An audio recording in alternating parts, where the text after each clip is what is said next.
Audiolibro. Visitad la primera cámara pública de motivación continua online aquí nosislasrevinu.es.tl. El Divino Daimon. V.M. Lakshmi. Monasterio Lumen de Lumine, septiembre del 2001. Prólogo. Cuando recibí por primera vez el borrador de este libro, me sorprendió en forma extraordinaria su título, El Divino Daimon. Me dispuse, ante todo, a leer su contenido y me entretuve en los puntos clave de sus múltiples enseñanzas. Cada vez que el maestro habla o escribe, nos percatamos de la presencia inequívoca de un sabio. No niego que el tema relacionado con el Divino Daimon y los secretos que lo envuelven me tienen fascinado. Esperaba por lo tanto, ardientemente, conseguir en este libro algún capítulo que hablara de él, alguna clave que me diera más luz para poder descifrar su oculto misterio. Pero, algo me hizo intuir que a ese ser no le gusta hablar de sí mismo. Mientras leía su contenido me imaginaba a su autor, el Divino Daimon, tal como realmente es. Un ángel de incomparable belleza, de cabellos dorados y ondulados, de rostro griego, de tez canela clara, de ojos profundos como el océano, manifestando a su alrededor una paz tan grande como la inmensidad por medio de distintos aromas de flores y mirra. De frente altiva denotando su sabiduría infinita que se sale de todos los contextos, penetrando en lo desconocido, en el ocultismo inmortal, en el tiempo más remoto, en el amanecer de la vida, en el espacio incognoscible, en el caos, matriz de todo lo creado. Los rayos deslumbrantes que salen de su frente, a semejanza de relámpagos encendidos, nos recuerdan los cuernos del famoso Moisés que el Miguel Ángel esculpiera con tanto acierto y claridad, y a quien sus virtudes le permitieron verlo tal como es, para mostrarlo en forma cruda y tangible a los ojos de la carne. Cuenta la historia que Miguel Ángel escogió personalmente la piedra de mármol con la cual esculpiría la estatua del Moisés, y el día que ese bloque llegó a Roma desde las minas de Carrara en la vecina Florencia, corrió a verla y cuando estuvo cerca de ella gritó a los que estaban presentes: «Aquí está el Moisés. ¿Acaso no pueden verlo? Está vivo, solo tengo que sacarlo de la dura roca». Luego de haber esculpido la estatua con magistral destreza y observando impávido en ella a ese personaje en una forma casi real, sin poder contener su estupor de artista, le tiró un martillo que cayó a sus pies fracturándole un dedo, al tiempo que exclamaba: «¿Por qué no hablas?».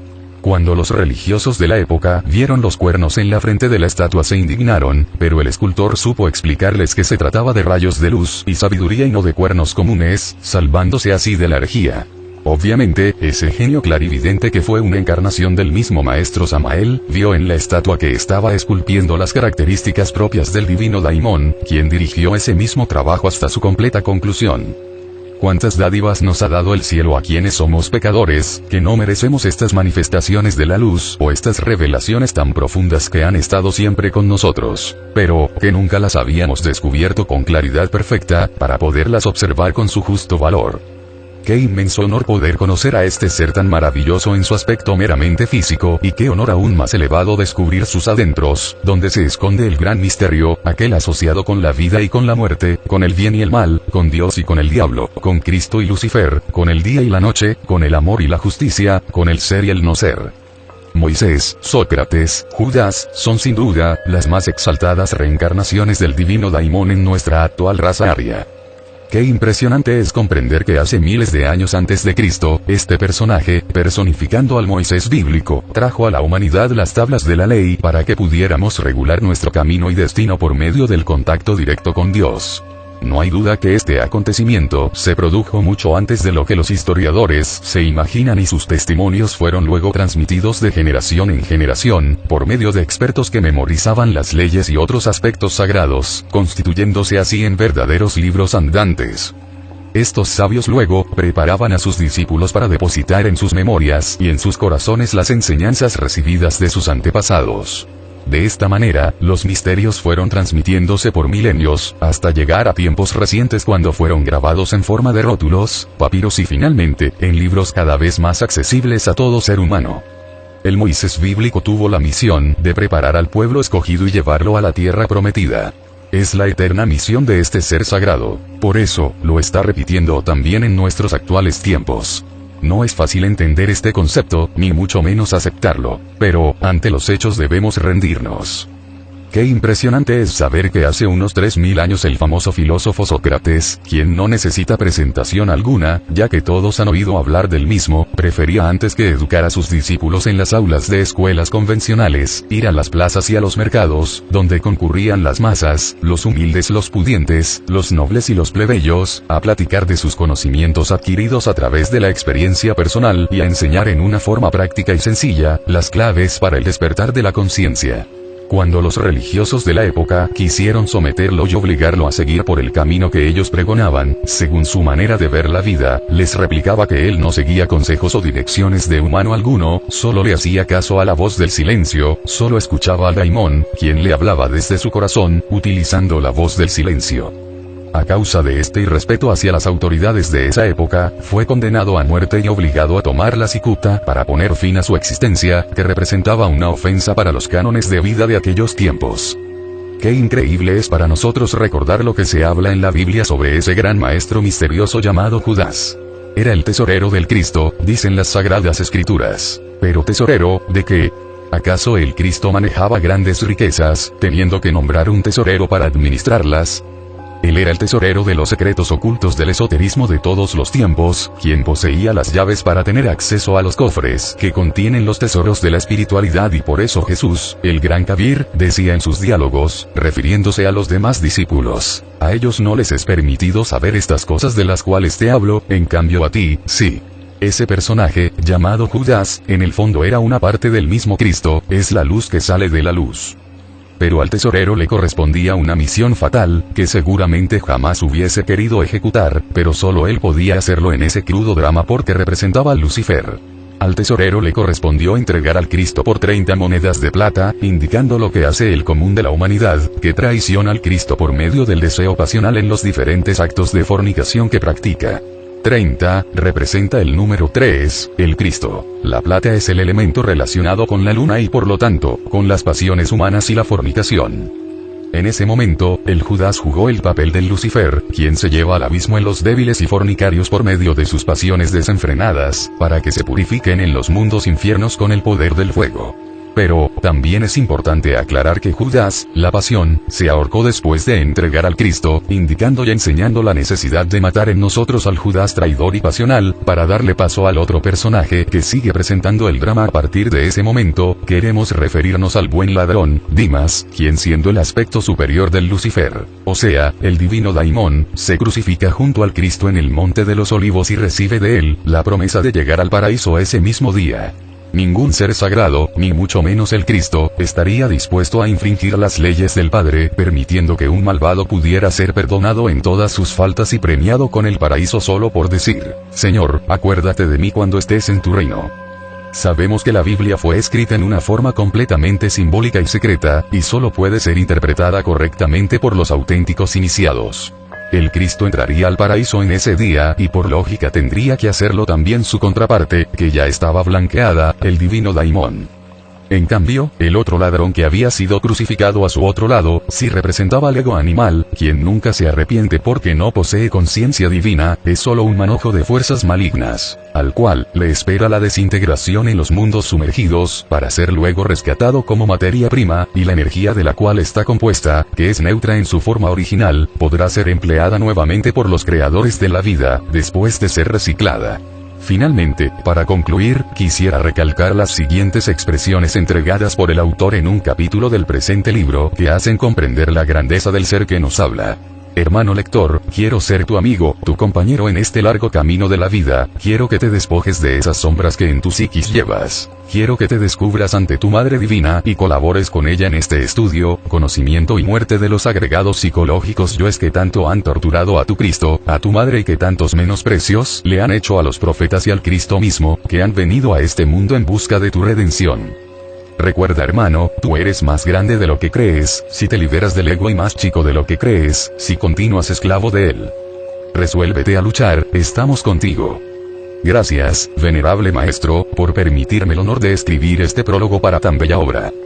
Juan Capazo. Presentación. Hemos terminado de escribir esta obra titulada El Divino Daimón, con el ferviente anhelo que nuestros lectores comprendan en sus páginas la necesidad que hay de seleccionar un pueblo que se hará presente en un gran éxodo bíblico, proyectando así una nueva raza, que se encargará de seguir conduciendo la especie humana en otras octavas, en la futura gran raza Coradi.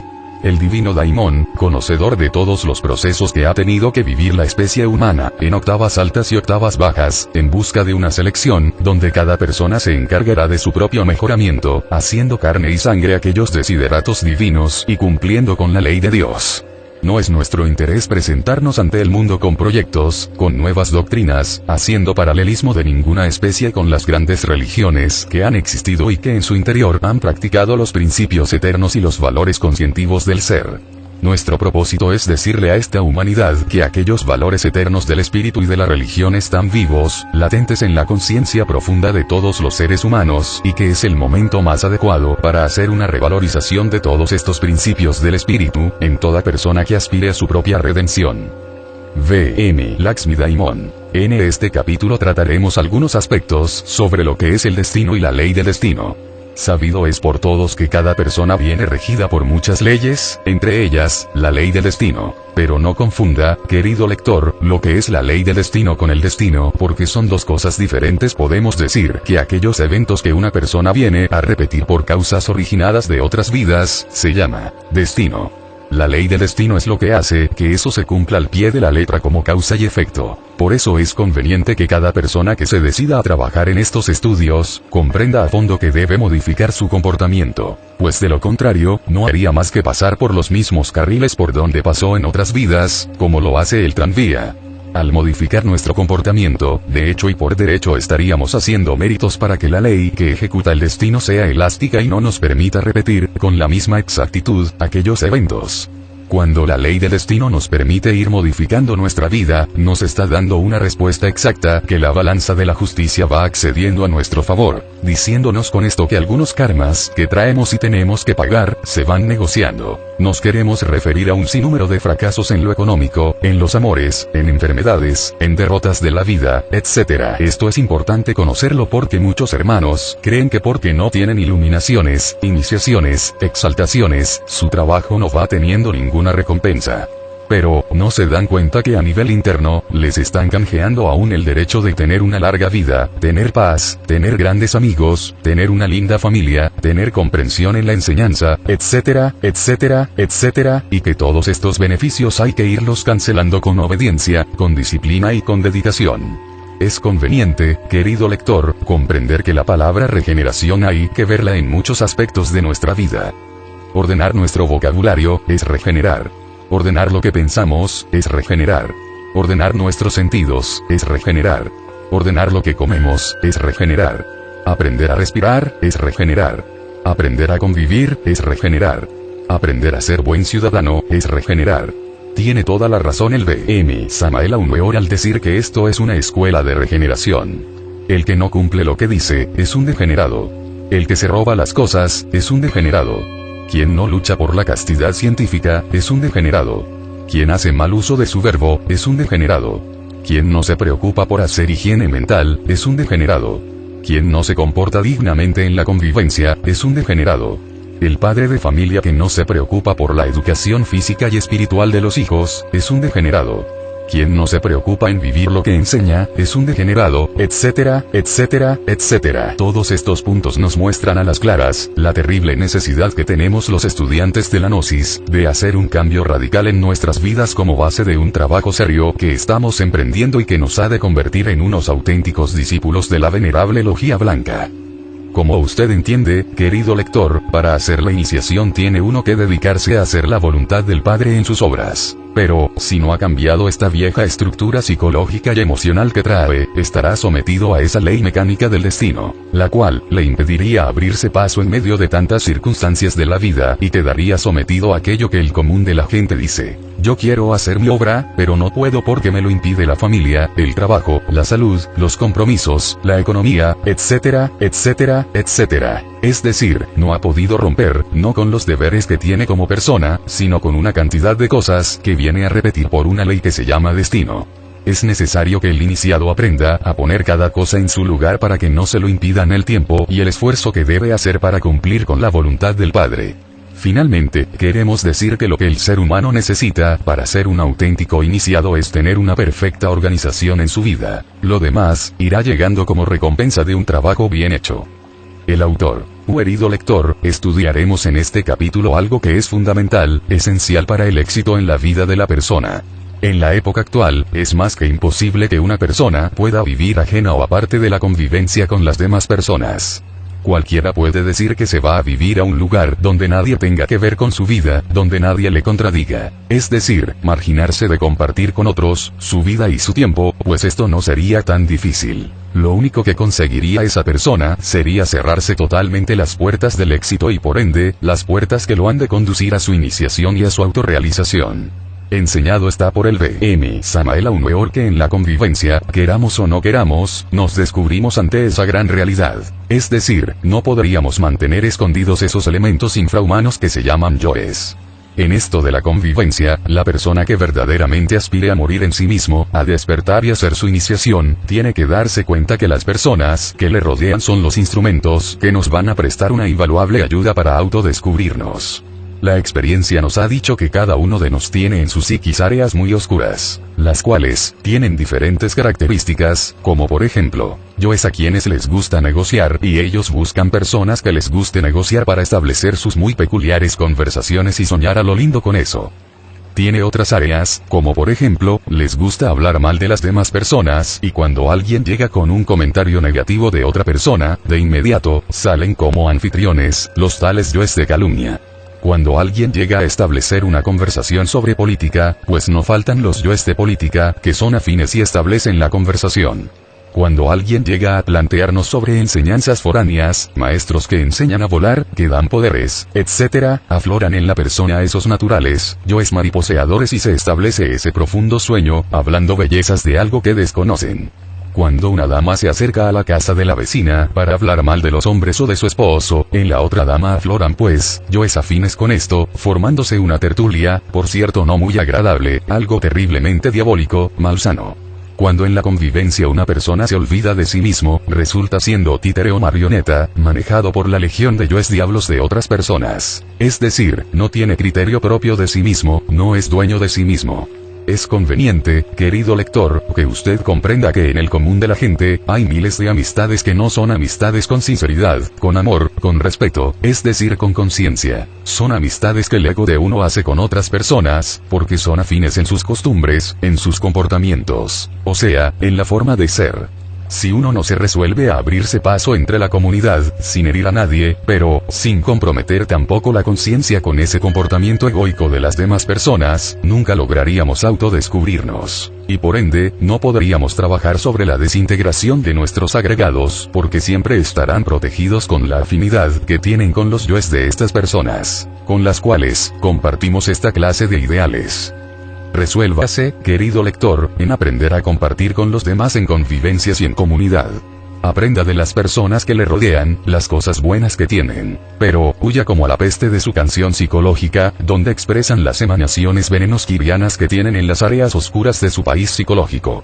Recuerda, que uno no es nadie para estar censurando a quienes le rodean, pero tampoco nadie tiene el derecho, ni la potestad de obligarnos a que nos comportemos ante la vida y ante las personas como nos lo quieran imponer. Recuerda, hermano lector, que eres un prospecto de Dios, es decir, eres un Dios en potencia. Por lo tanto, esfuérzate al máximo en agradar a Dios, en respetarle y obedecerle en lo que piensas, en lo que haces y en las emociones. El autor. Todo estudiante de esoterismo crístico sabe que la vida celular tridimensional, que hoy tenemos no es otra cosa que la continuidad de otras vidas que anteriormente hemos tenido. Claro, que de estas cosas se reirán los sabiondos, que censuran sin causa y sin conocimiento la ley de la reencarnación o retorno. Ley esta que nos explica hasta la saciedad, la realidad del por qué hay tanta desigualdad en los seres humanos, en riqueza, en pobreza, en enfermedades, en salud, etcétera, etcétera, etcétera. Este largo camino de la vida lo empezamos hace miles de años o siglos, desde el momento cuando el ser humano desobedeció a ese gran creador que se llama Dios. Por ende, se extravió del camino, se fue por otros que lo condujeron a ser un perdido, violador de las leyes de los hombres, las leyes naturales y lógico, de la ley de Dios. Cada vez que Dios ha buscado la regeneración humana, ha enviado a cientos y miles de profetas, sabios maestros para mostrar el camino a la humanidad. Desgraciadamente, la humanidad no ha querido ver con los ojos del alma que el camino por donde va es equivocado. Ni siquiera ha querido comprender que hay un decálogo, mandamientos de Dios, entregados por Moisés para que se cumplan y así, regresar al real camino. Esto tiene muchas razones. La primera y principal es la ignorancia. La segunda es que a través de la historia, ha habido religiosos dándosela de iluminados, interpretando las sagradas escrituras a su antojo y conduciendo a esa humanidad por el despeñadero en el cual ellos andan, es decir, ciegos guiando a ciegos. El tercer aspecto es que las masas humanas son manejadas por fuerzas terriblemente infernales y por conducta gregaria, la persona hace lo que ve hacer a las masas. Si gritan, grita. Si pegan, pega. Si lloran, llora. Si cantan, canta. No hay personas que sean dueñas de sí mismos, con criterios propios y lógicas propias. El cuarto aspecto es que como el ser humano tiene dentro de su psiquis una legión de elementos, como decíamos en capítulos anteriores, que son afines con la legión de las masas, pues no es capaz de separar a esa legión de su psiquis para que ésta no lo obligue a hacer lo que ve hacer. Por eso, es importante, querido lector, si verdaderamente está dispuesto a hacer un trabajo espiritual bien estructurado, que se resuelva imitar solamente las obras magistrales que han hecho aquellos hombres y mujeres que se han abierto paso en la vida para cumplir la ley de Dios y librarse de los grillos y cadenas que le tiene el mundo, a través de la sociedad y de los sistemas. Así, usted podrá estar plenamente seguro que ingresará nuevamente como en el comienzo, a trasegar por ese lindo camino que el Hacedor de la vida, nuestro Padre y nuestra Divina Madre, nos trazaron cuando empezó nuestra evolución. Ya en otras obras hemos dicho que en ese largo camino de la vida, encontramos a millones de personas que van y otros que vienen, pero cada quien va por el camino que le ha correspondido y como ya dijimos, lo peor de todo, miles y millones terriblemente equivocados. La vida es algo tan descomplicado y tan divino que se desliza como aquella fuente cristalina que baja por la cascada, dando vida a todo lo que a su paso encuentra. Pero, en su interior lleva una meta: llegar algún día al océano para convertirse en el océano.